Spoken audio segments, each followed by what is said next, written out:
Et bienvenue dans la chaîne de Mathématiques Sciences. Aujourd'hui, je prends et expliquer une nouvelle vidéo. Cette vidéo tout simplement en mathématiques pour les secondes. Et dans cette vidéo de mathématiques pour les secondes, pour clore le chapitre sur les statistiques descriptives, on va tout simplement réaliser un exercice type DS où justement on va étudier deux séries statistiques, un petit peu comme on avait fait dans la dernière vidéo. Ok. Alors là, pour cette vidéo, on va aller un peu plus vite bien avant sur l'étude, vous allez voir. Là, je mets un petit peu moins de questions en plus pour que vous puissiez bien faire les choses. Alors donc ici, vous avez les moyennes de deux élèves dans différentes matières. Donc voilà, je vous laisse mettre la vidéo en pause. Éventuellement, si vous êtes sur téléphone ou tablette, faites une capture d'écran directement des moyennes. Et après, on nous demande un certain nombre de choses. Donc premièrement, calculer la moyenne et la médiane de la série. Ensuite, second temps, calculer l'écart type de ces deux élèves. Troisième temps, donc, de dire qui de ces deux élèves ont les notes les plus homogènes. Et enfin, de dire de combien la moyenne générale va augmenter. En sachant que l'élève 1 va augmenter toutes les moyennes de 1 point. Ok. Donc là, quand je dis toutes les moyennes, c'est les moyennes de chaque matière. Ok. Et donc la moyenne qu'on va calculer dans la question 1, ce sera la moyenne générale. Ok. Et donc là, ici, voilà. La question 4, on vous dit de combien qu'elle augmenterait s'il augmente les moyennes de chaque matière de 1 point. Ok. Voilà. Donc je laisse mettre la vidéo en pause pour réaliser tranquillement cet exercice. Alors pareil, je vous ai mis barème express, c'est juste pour que vous puissiez vous repérer, voir un petit peu combien de points vous avez gagné ou perdu. Ok, voilà. Et ainsi donc comme ça vous permettra de voir si globalement vous maîtrisez ce chapitre ou pas trop. Ok, voilà. Alors sur ce donc c'est parti mon kiki, on va commencer par la première question. Alors là donc pareil, petit détail, donc encore une fois pour vous corriger. Pour la première question, donc vous avez un point pour les calculs de médiane, un point pour les calculs de moyenne, et sur les 1 point, donc vous avez à chaque fois un demi-point pour chaque élève, ok, puisqu'il y en a deux à chaque fois. Après, pour la question donc numéro 2, vous aurez 2 points à chaque fois pour le calcul d'écart type de chaque élève, ok, voilà. Donc si vous avez bien mis le calcul que vous faites et que le résultat est bon pour chaque élève, donc ça vous fait 2 points. Et donc ainsi pour la question 3, donc vous avez 2 points directement, et pour la question 4, donc là pareil, vous avez également 2 points, ok. Alors on va commencer par calculer la moyenne de la série. Donc pour l'élève 1, c'est parti mon kiki. Donc l'élève 1, sa moyenne, alors ici on n'a pas de coefficient, voilà. Donc comme on n'a pas de coefficient, pour calculer sa moyenne, c'est bien évidemment la somme des valeurs. Donc ça va être 11, plus 13, plus 16, plus 14, plus 16, plus 19, plus 18, plus 18, plus 17, plus 15, qu'on va diviser par 10, ok, voilà. Alors là, l'étape qui va suivre, pareil, soit vous faites à la calculatrice ou soit on fait de tête. Donc là, pareil, l'étape que je vais faire, vous n'êtes pas obligé de la noter, ok. Ce qui est le plus important, après, c'est les résultats derrière. Bon, comme on est courageux sur cette chaîne, du coup, je vous propose qu'on fasse le calcul de tête, ok. Pareil, sur un contrôle, évitez de faire ça. Mais là, comme on a le temps et qu'on est courageux, on fait de tête, ok, voilà. Mais on peut très bien également le faire à la calculatrice, encore une fois, je le répète. Donc, du coup, 11 et 13, ça fait tout simplement 24. 24 et 16, ça fait tout simplement 40. 40 et 14, 54. 54 et 16, donc ça fait 70. 70 et 19, donc ça fait 89. 89 et 18, donc ça fait tout simplement donc 107. Ok, voilà. 107 et 18, ça fait 125. Ok, voilà. 125 et donc 17, ça fait 142. Et 142 et 15, ça fait tout simplement 157. Ok. Donc 157 qu'on divise par 2, ça fait que la moyenne est de 15,7. Ok. Donc ça c'est pour l'élève numéro 1. Deuxièmement, donc pour ces élèves numéro 1, on va donc calculer la médiane de la série. Alors, du coup, toujours question 1, là on va calculer la médiane. Donc dans un premier temps, on va tout simplement, donc pour calculer la médiane, ordonner, comme on avait fait dans le cours, les valeurs de la série dans le croissant. Ok. Donc on ordonne la série dans l'ordre croissant. Ok. Voilà. Très important parce que là, pour avoir la médiane, si vous ordonnez pas la série dans la croissance, ça va pas le faire. Ok, puisque je le rappelle, la médiane, elle a pour but de partager la série en deux séries donc de même effectif, telles que 50% des valeurs donc soit égales ou bien inférieures à la médiane, ou 50% des valeurs soit supérieures ou bien égales à la médiane. Donc c'est pour ça qu'on doit bien ranger les valeurs dans l'ordre croissant. Donc ça commence avec 11. Ensuite donc on voit qu'on a 13. Ensuite donc ainsi 14. Ensuite donc nous avons tout simplement 15. Ok, voilà. Après donc on voit que nous avons 2 16. Ok, voilà. Ensuite on voit qu'on a un 17, 2 18. Ok, voilà. Et un 19. Alors pareil, on compte. Donc là, on voit qu'on a 3 valeurs.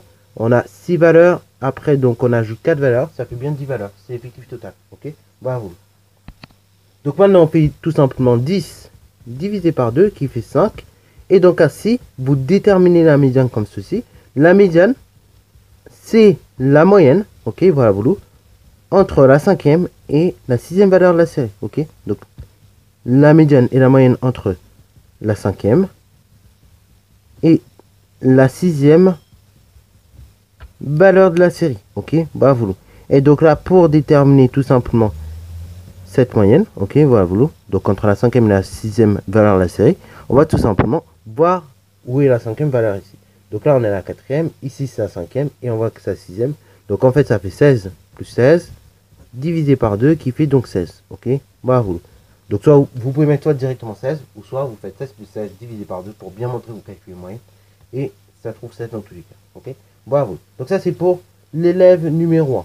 Alors maintenant on va aller un peu plus vite pour l'élève 2. Ok, voilà, pour l'élève 2, donc on va pareil calculer sa moyenne. Donc pour calculer sa moyenne, encore une fois, et ben ce sera somme des valeurs divisé par nombre de valeurs. Alors comme il y a exactement le même nombre de matières, bah du coup on sait qu'on divise par 10. Ok, bravo. Donc là encore une fois c'est un truc astucieux qu'il faut avoir en tête. Et après donc on fait 15 plus 13 plus 15 plus 13 plus 16 plus 18 plus 17 plus 17 plus 16 et plus 13. Ok, bravo. Ainsi donc là on peut faire le calcul de tête vu qu'il y a une petite division par 10, donc ça va vite. 15 et 13 ça fait tout simplement 28. 28 et 15 ça fait tout simplement donc 43. 43 et 13 donc ça fait tout simplement 56. 56 et 16 72. 72 et 18 donc ça fait tout simplement 90. 90 et donc 17 ça fait tout simplement 107. Ok, 107 et donc tout simplement 17 ça fait 124. 124 et 16 140. 140 et 13 ça fait tout simplement 153. Et ainsi donc on fait 153 divisé par 10, on trouve directement 15,3. Alors là encore une fois, cette étape là comme précédemment, vous n'êtes pas obligé de la noter. Ce qui est le plus important ici c'est d'avoir ça puis ça. Ok, bravo. Et si vous avez déjà ces deux étapes là, c'est très bien. Alors, et donc vous avez largement les points. Alors maintenant pour la médiane, bah, on va faire comme tout à l'heure.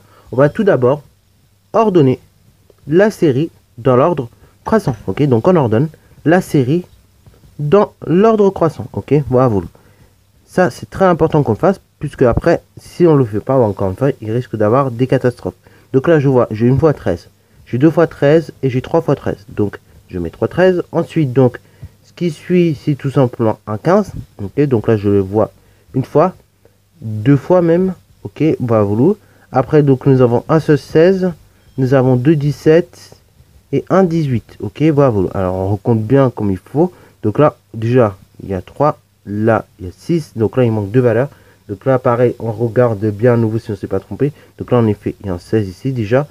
Et après donc au niveau des 13 il y en a bien 3. Au niveau des 15 donc il y en a bien 2. Et également j'allais oublier, mais c'est vrai j'avais dit, j'ai pas noté, il y a 2 17. Voilà, donc là pareil, toujours avoir le réflexe de vérifier que vous ayez bien le bon nombre de valeurs. Bon, maintenant on va calculer donc la médiane. Donc en faisant l'effectif total divisé par 2, ce qui fait 5. Ainsi donc la médiane, c'est la moyenne entre la cinquième et la sixième valeur. Ok, bravo. Donc la médiane, c'est la moyenne entre la cinquième et la sixième valeur de la série. Ok, bravo. Soit, et du coup là pareil, et bah pour la déterminer, la médiane, et ben on va encore une fois regarder les valeurs de la série, ok, qui sont là dans l'ordre.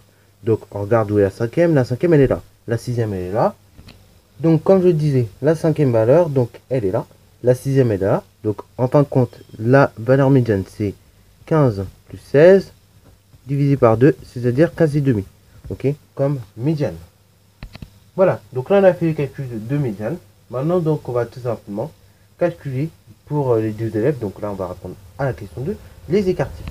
Donc là, ici, si vous regardez bien, on est dans le cas où on n'a pas d'effectif.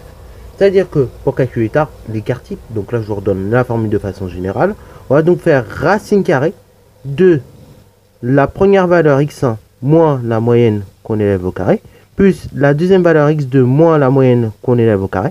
On répète l'opération autant de fois qu'il y a deux valeurs. Et donc jusqu'à arriver à la dernière valeur de la série, xn moins la moyenne qu'on élève au carré, divisé par l'effectif total, n. Ok, voilà.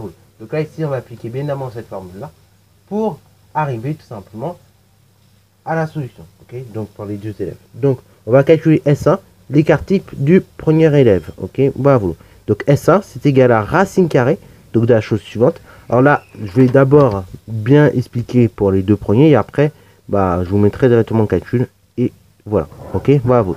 Alors, du coup, pour le premier élève, on regarde bien sa moyenne. C'était tout simplement 15,7. Ok, donc on va prendre sa première note. Ok, bravo. Donc sa première note, il me semble, c'est français. Voilà, c'est ça. Et donc il a 11. On retire à cela donc la moyenne, donc 15,7 qu'on élève au carré. Plus ensuite sa seconde moyenne, donc ici c'est histoire géo, 13 moins donc la moyenne au carré, 15,7 au carré. Et après donc on va prendre pareil, troisième valeur, donc 16 moins la moyenne au carré, donc 15,7 au carré. Et en fait on va répéter l'opération autant de fois jusqu'à arriver à la dernière valeur de la série, à savoir le 15. Voilà, donc là, voilà le numérateur à quoi ça ressemble, normalement votre calcul. Donc là on a fait ça jusqu'à arriver à la dernière valeur. On n'oublie pas qu'on divise par 10 parce qu'il y a 10 valeurs tout simplement, c'est l'effectif total. Et donc là, je vais effectuer le calcul à la calculatrice et je vous donne tout de suite le résultat. Quand on effectue le calcul, on obtient environ donc 2,37, ok. Donc on va arrondir même tout simplement à 2,4, ok. Bravo. Au cas où si on a besoin d'arrondir plus, si c'est très proche, hein, donc au centième près, si les centièmes sont assez proches, j'arrondirai à 2,37. Donc soit vous arrondissez à 2,4 environ, au dixième, ou soit vous arrondissez à 2,37, donc au centième près, ok. Bravo. En tout cas, ici, on ne nous demandait pas spécial, enfin, on ne nous a pas précisé à combien il va l'arrondir, donc je vais arrondir déjà au dixième, c'est pas mal. Alors donc, maintenant, on va faire la même chose, on va appliquer exactement la même formule pour l'écart type du second élève qu'on va tout simplement noter S2, ok. Et donc là, S2, vous avez compris, c'est exactement la même démarche, ok. C'est-à-dire qu'on va prendre les notes de chaque élève, moins sa moyenne, on ajoutera au fur et à mesure, et comme il y a 10 valeurs, on divise par 10, ok. Alors je vous montre pareil pour deux valeurs, et après, je vous montrerai ce que ça donne globalement, et donc, normalement, le résultat qu'on doit obtenir. Donc on prend sa première moyenne, 15, moins, donc là, ici c'était 15,3 la moyenne générale de l'élève, plus 13 moins, donc, tout simplement 15,3 au carré, plus donc après on avait 15 moins 15,3 au carré. On répète ainsi de suite l'opération jusqu'à arriver à la dernière valeur, donc qui est la valeur du sport, donc 13. Là ici, quand vous effectuez le calcul, donc de l'écart type, donc voilà le calcul qu'on obtient, et donc quand celui-ci est effectué à la calculatrice, on obtient S2 qui est égal à environ, donc là on va arrondir pareil au dixième près, 1,7, ok, bravo. Donc là pareil, si vous voulez arrondir au centième près, comme on obtient 1,73 et après donc le 3 on a 4, et vous arrondissez en 1,73, ok, bravo, puisqu'après le 3 vous avez un 4 et donc 4 n'est pas supérieur à 5, ok, bravo. Alors donc tout simplement maintenant passons à la troisième question, dire lequel des deux élèves a le bulletin le plus homogène. Là on constate que bien que la moyenne donc du premier élève soit plus élevée que la moyenne du deuxième élève, néanmoins l'écart type également du deuxième élève est plus élevé que l'écart type du premier élève est plus élevé que l'écart type du second élève, ce qui montre que tout simplement les valeurs, donc tout simplement les notes ou bien les valeurs de la série donc de ce deuxième élève sont réparties de façon plus homogène, de façon plus de façon plus restreinte, ok, autour de la moyenne par rapport donc à la série numéro 1, ok, bravo. Donc on peut mettre tout simplement de façon générale, on n'est pas forcément obligé de parler de la moyenne, donc on dira que S1 supérieur à S2, point virgule, la série, l'élève tout simplement donc 2, ok, voilà, l'élève 2 donc obtient des résultats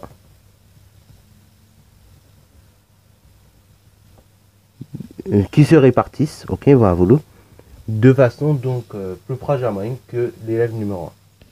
Voilà, donc du coup, l'écart type de l'élève 1 est supérieur à l'écart type de l'élève 2, ce qui montre que l'élève 2 obtient des résultats qui se répartissent de façon plus proche autour de sa moyenne que l'élève 1, ce qui montre également que du coup, l'élève 1 obtient des résultats plus homogènes que, l'élève 2, pardon, obtient des résultats plus homogènes que l'élève 1. Ok, logique, puisque si les résultats sont répartis de façon plus proche autour de la moyenne, c'est-à-dire que globalement c'est homogène. Ok, voilà, c'est plus homogène en tout cas que l'élève 1 où les résultats sont très dispersés autour de sa moyenne.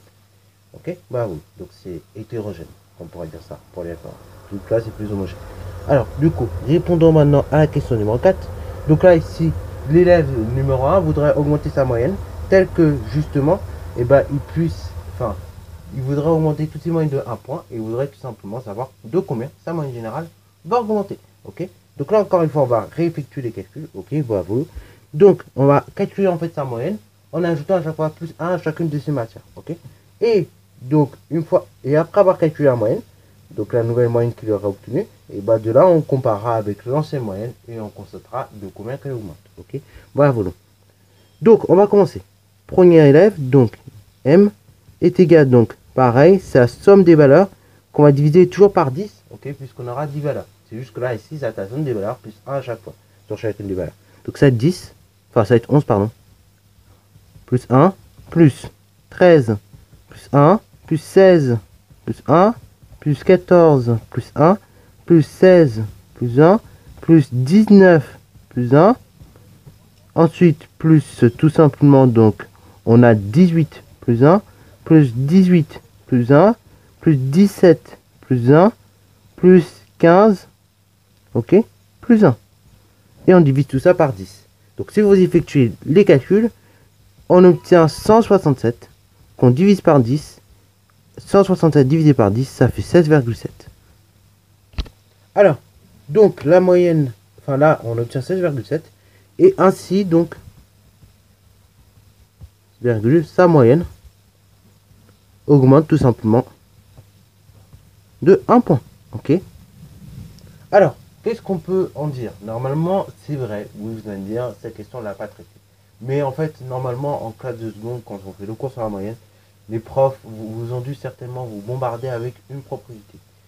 Une propriété, des propriétés, il y en a 3 en tout, des propriétés de linéarité de la moyenne. Ok, qui explique en gros que si vous additionnez par exemple une même valeur à toutes les valeurs de la série, et la moyenne, tout simplement, va augmenter de la valeur que vous avez ajoutée à la série. Ok, chacune des valeurs de la série. Tandis que, du coup, si vous retranchez donc à une certaine série qui a une moyenne M, la même valeur sur chacune des valeurs de la série, la moyenne, tout simplement, va être retranchée de cette valeur que vous avez ajoutée à chaque fois sur la série. Et c'est pareil pour la multiplication et la division. En fait, quand on multiplie chacune des valeurs de la série par 3, par exemple, la moyenne augmente par 3. Et si on divise chacune des valeurs de la série par 3, la moyenne est divisée par 3. Ok, bravo. Donc là, pareil, vous voyez, cette question, elle a quand même pu nous mettre, ça permet de vous faire appliquer en fait le principe de linéarité de la moyenne, sans que vous le sachiez. Ok, bravo. Donc vous voyez que cette propriété, finalement, bon, je ne dis pas qu'elle sert à rien d'être apprise, mais je veux dire, elle se retrouve de façon très logique. Voilà, sur ce, c'est la fin de cette vidéo. J'espère qu'elle t'a plu. Si c'est le cas, n'hésite pas à la liker, commenter et bonne reste à toi en mathématiques et en sciences.